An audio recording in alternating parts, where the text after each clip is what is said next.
Welcome, current and future leaders, because that's who I deal with all my day, all my life. But you know what? The first thing I have to cover is, are any of you in the witness protection program? Because Michael's filming tonight, and I surely would have to bust your cover if he's doing something. We good? If I was, I wouldn't tell you. Good. That's good, Tim. I like that. The other thing is, we have a celebrity in our midst, and I'm hoping that I can get her signature on this article that she wrote for the Gazette. Brittany, would you be so kind as to sign the article? Sure. Look at that. See, we have celebrities going on and everything. So I want that signed before you leave tonight. So, hey, so why are we here? Well, let's do a quick pulse check on that. What I'd like to start with is you telling me what you hope to take away from tonight. Now, I know I connected with many of you, sent an email out to the list I had, but I think it's just as important if you can share something so that the group sees just how diverse the thoughts are around this basic 2 words, professional behavior. Anybody want to start? Why are you here? What is it that you want to get? And some people, and they were honest enough to tell me, well, Ken, they didn't say it like this, but Ken, I really am not coming to hear you. I'm coming to talk to the other people in the network. That's okay, I get that. That's an important function. So, what would you say, Tim? Nobody volunteered, so I'm volunteering you. When Ken called me, I was struggling to find an answer, and I asked him if he could elaborate possibly on the boundaries that we have, not with superiors or colleagues or people we supervise, but the boundaries we have with our work-rest ratio. Work-rest ratio. And for somebody in the field that I think I know what Tim's in, it's a really difficult balance. How you doing? I'm Ken. Brady. Nice to meet you, Brady. Nice to meet you. Good you're here. How about it, Jake? I'd say some tips for consensus building among multiple stakeholders who all have different interests. You know, how do you tactfully kind of get everyone on the same page and move forward? Mm-hmm. John? I would say probably tips for dealing with people that you work with who do not display professional behavior. For dealing with people who do not display professional behavior as the culture expects it to be. Good. Laura? What did I said? You can change it if you want. Well, tips for not letting, similar to that, not letting negative people or negativity around you bring you down or bring down your demeanor of the day. It's infectious, isn't it? Oh. What do you think, Margaret? Well, initially, I wanted to be part of this just to do a lot of networking, to get into the group more. And I think what I told you was I several times in my career had to deal with the issue of professional dress, that people did not necessarily dress appropriately in the office, and I thought that would be an important thing to bring to light. It's a tough thing, and just to piggyback on that, my daughter is she's one of these project management people. She has a team of about 16, and she has this person on her team that is struggling, and HR has told her she cannot directly go to her and talk to her about that. So the climate has changed. You know, in years past, sit down, listen. You know, so it's changed. It's tough. Yeah. What do you think, Carrie Ann? Ooh, I said about just different generations working together, and as younger generation, what are things that we can do to kind of break through that perception that we have, and because it kind of goes unnoticed sometimes. What's all about what can they do for us? How can they treat us? What not how can we portray ourselves? What can we do? So just that kind of good stuff. Yep. Kat. I was interested in learning about the boundaries between. So if I can stop you real quick. So now we got boundaries from one perspective, and now boundaries from. Yes.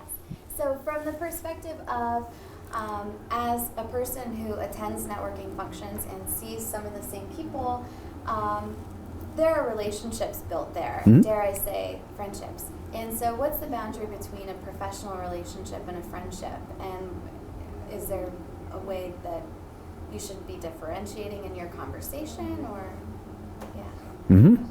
Chip? Yeah, I think it certainly you touched on it there with a comment regarding back in the day, because I'll date myself a little bit, where, professional. I do like your haircut. Thank you. And how the professional mannerisms were back then, what was acceptable back then, even with the dress, the conversation, and certain boundaries, if they were even boundaries back then, right, to where we are now, where there's, we've come from one extreme to the other maybe, or is there a fine line, is there a balance? And I just wanted to see what was out there, what everyone has been exposed to, and where's the acceptable lines? Absolutely. Steph? Kind of similar with the negativity and stuff in the office, but more on being able to have positive leadership experiences and coaching moments without it taking that negative turn, or without not being taken seriously if it's not as firm as they're used to. Great. Jay? Just kind of how to maintain and grow levels of professionalism is in a constantly changing working world. It's important, isn't it?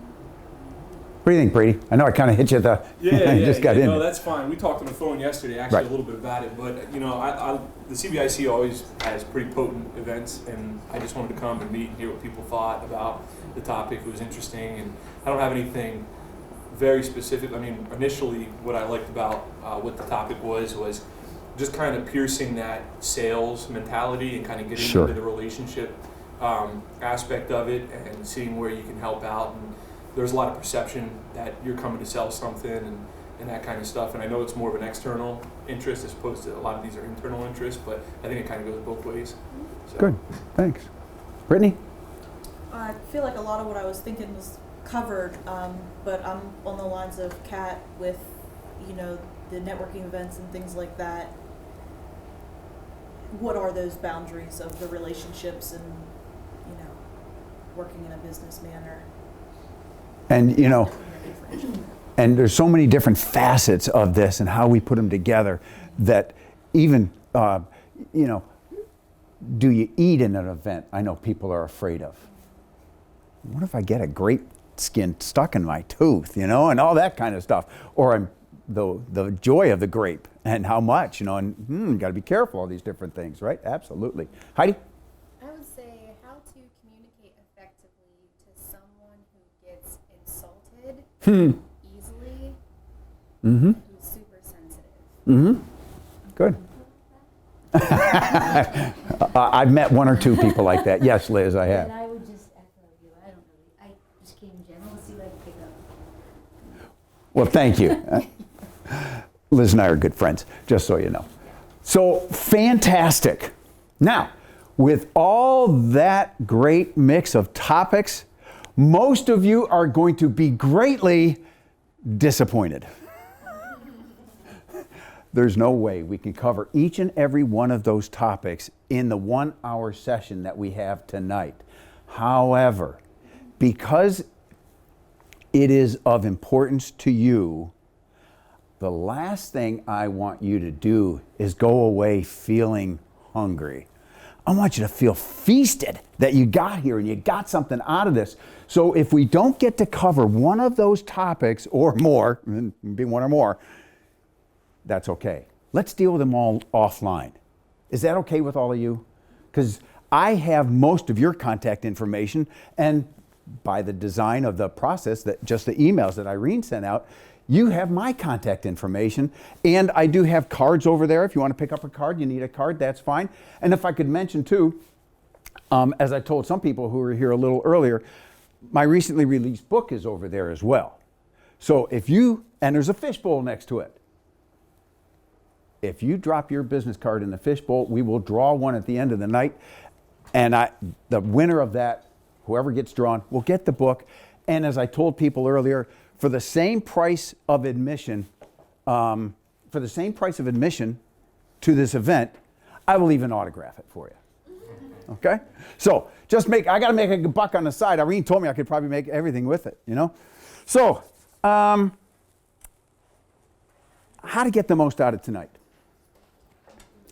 Does anybody know the connection I made that saved me in my first position of authority way back when? For those that don't know me, some people do, not everybody does. I used to be a flyer in the Air Force. Then I had to grow up and get a real job. And I used to run medical centers. In that first position of authority, I was failing. But I very fortunately made this connection, and this connection did save me. Anybody have a clue of what it was? You've seen anything? I always give people the opportunity to offer. Anybody have that clue? What it takes to get an aircraft or organization off the ground and to its desired destination? Unbelievably similar. That's what I do for a living, is share that process and the system that I've developed to help people learn that process. I want you to soar. That's the whole basis of what we're doing here tonight. But what I have right here is an award. This award has rarely been required to hand out during one of the groups that I've worked with. Relative to the connection I just talked to you, the one about flying and leading and that connection, what can this rubber chicken not do? Right. So you've got to choose. Do you want to be just another rubber chicken, or do you want to soar? My recommendation to all of you is to do everything you can to get the most out of tonight by working with people in the room. We talked about networking a lot, like you talked about, Margaret, one of the reasons to be here. So hopefully you will learn twice as much from the people in the room as I could ever convey to you in the little bit of time that we have. That's my recommendation to you. So how are we going to do that? Well, we're going to start by drawing a picture, what we might call a portrait. It's what I call the ideal leader portrait. One of the facets of that portrait are the necessary behaviors in leaders. My guess is you either have one, have been one, are one, will be one, all of those, all of the above. What do you expect out of that person we simply call boss? What do you want out of that relationship? What do you think? What do you say? Because that person, anybody ever have a boss? Yeah, okay. Margaret, what do you think? What do you want out of that relationship? I want them to walk the walk as well as talk the talk. A lot of good BSers out there. Okay? Good. Good. What else? Huh? Empathy. You want them to understand that things happen and you got to be able to take care of them, and you're just human. Right? Absolutely. Clear expectations. Oh my gosh, how critical is that? You know, if you don't, here, anybody know who Darren Hardy is? Have you ever read or listened to Darren Hardy? I think he's great.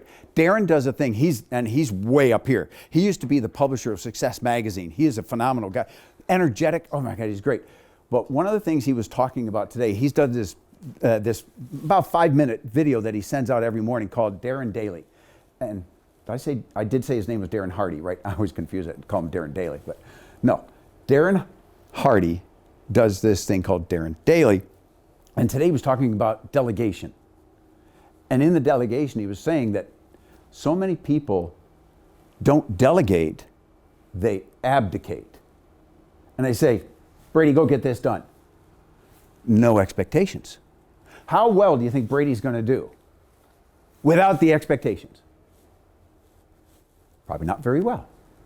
Okay? And then what happens when he comes back and he doesn't do what you expected? Yeah, but who's the one that handles the repercussions? And whose fault is it? If you abdicate those responsibilities, that's crazy, right? You've got to delegate. So you have to make sure clear expectations. And understand, like Liz says, empathy is so important, because are they going to do it exactly like you would have done it? No. But they can grow from it, can't they? These are great. What do you think? Support. That's right. Let's say you've delegated something to somebody and they're getting into it and they're working on it, but they're not sure what to do next.